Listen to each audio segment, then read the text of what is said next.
s'appelle le 7e continent, créé par les 8 millions de tonnes de plastique déversées chaque année dans les océans.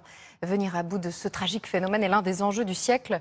Les initiatives fleurissent. L'une d'elles est assez incroyable, une machine qui transforme les déchets en carburant. Il s'agit d'un projet français présenté il y a quelques jours par un acteur bien connu. Reportage Sylvie Pinatel, Régis Rouanet, Bertrand Lachat. Attendez, je m'équipe, voilà, bonjour. Samuel Le Bihan, habillé en pompiste, et ce n'est pas un rôle de composition.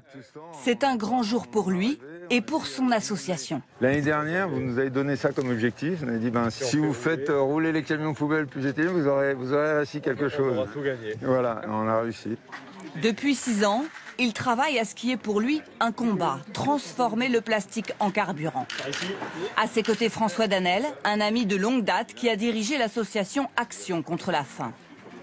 C'est hyper important qu'aujourd'hui on puisse apporter de la dépollution, de l'énergie et des emplois dans des pays qui sont envahis par les déchets plastiques. Un comédien, un humanitaire et un inventeur autodidacte, Christopher Kost, qui a fabriqué cette machine et qui a accepté il y a quelques jours de nous montrer de manière exclusive comment elle fonctionne. Ça, c'est le ventre de la machine. Exact, c'est le réacteur. Le plastique est chauffé à 450 degrés par pyrolyse, comme dans nos fours domestiques. La prochaine machine sera donc une porte sans joint. Et au lieu des boulons, il y aura des systèmes de claques de levier. Donc ça prendra quelques secondes. C'est bon, je mets en route le brûleur. En fondant, le plastique va redevenir ce qu'il était, du pétrole. Cette technique, Christopher l'a d'abord développée dans son coin pour mettre de l'essence dans sa voiture. En fait, je voyais ma femme rentrer des courses avec plein de déchets. On enlève tous les emballages, on met tout à la poubelle. Je me suis dit, ces trucs, on les paye, on les jette 5 minutes après être rentré à la maison. Pourquoi on ne pourrait pas en faire quelque chose? C'est grâce à un concours d'inventeurs que Samuel fait sa connaissance. Il était à la Croix-sur-Roudoul, dans le petit village, et puis on a vu qu'il était sérieux, qu'il était engagé, il avait des valeurs. Parce que c'est un climat de confiance quand même. Il est dans sa montagne, on était à Paris et on lui a envoyé de l'argent. Hein.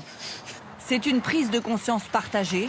Agir avant que le plastique ne soit déversé en mer. En Afrique, j'ai vu des petits villages qui étaient vraiment noyés dans le déchet plastique.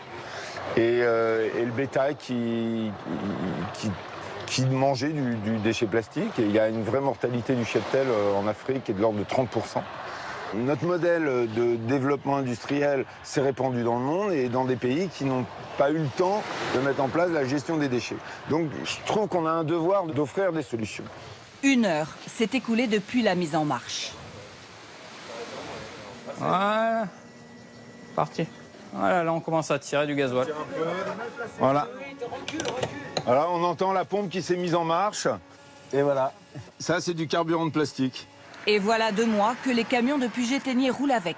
Prochaine étape, financer le développement industriel de la machine, car la France, en matière de recyclage des emballages plastiques, se classe avant-dernière des 28 pays européens.